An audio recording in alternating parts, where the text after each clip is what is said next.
te ngom au fa nga solo le process wa e fo inisi mo na tu fa pe e olo fa la fi mai tu te unga ia le fa mo fo la e tu langa e o fa nua fa la nu alienation of customary land o le mau le usauni ona olo manino mai le fa vai o man putuia fa nua fa la nu ila ro vai na tasi o iwa ai o fa pe mai e se vai na tutonu le tasi o tasi o nai e ono sao o le pule le va pe le apule pule tu ai le malo ele fa ta winga lo ele fa na no e fa ma ni le ciao ia le o fionga na o leo te tilo nei i te unga o le whamai. Ai me sale foi upule tasi o tasi te sauno ia. E matua le ai ma se vaenga o nei ai a inga o le whamai. Tasi o lua. Tasi o to, tasi o wha. E matua le ai ma se vaenga o nei foi upu i la ulea va ai fa le tū la fono.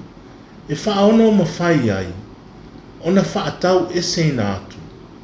Ia whanua fa leanga nu o si o tātou utu.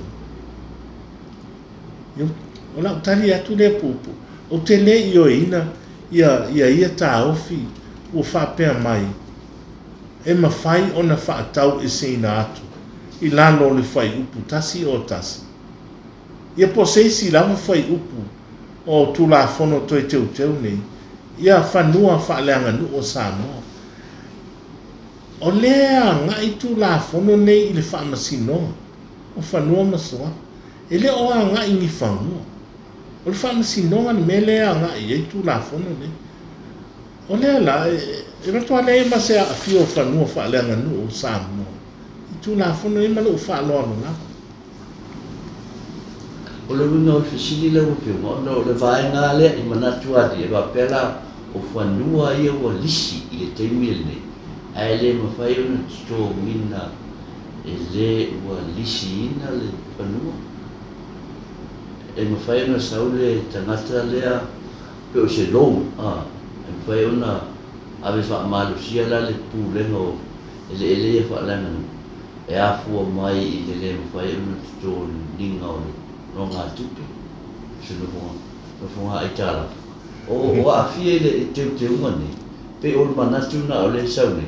O sau nalo le te unga nei, e mawhai le whale tupe na ave ese le pūlenga o le, ele lea whalanga nu, mai ata ita malota ai. Lea. Ele mawhai. O le tūlanga le pe ne sauno i eile o whiong. A whai o se lisi, o atalia se fale tupe mo kesi ai ia se nonga tupe. Ai te ila ua le mawhai o na toi totongi ia le nonga tupe. E whaono mawhai lai le fale tupe.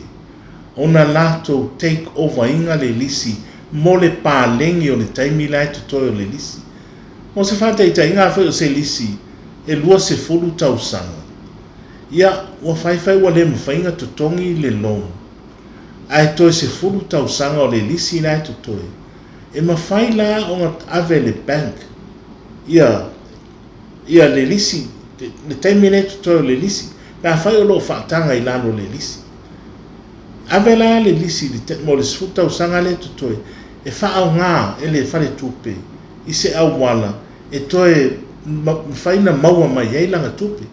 Aia umali se fulu tausanga le nā, ona alu ese ana leo le whare tupe, e ta atia le whanua o le tangata Samoa ia.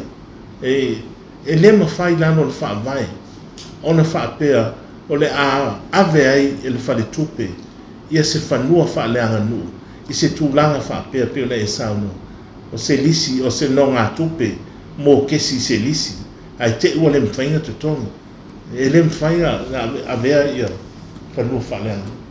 Lo na winga la o lo tu maua se ia wa na la o te winga whaia. Kasi o lupo, kasi o Ngā tonu awa e sauna. Se longa i whain tu e te whanu.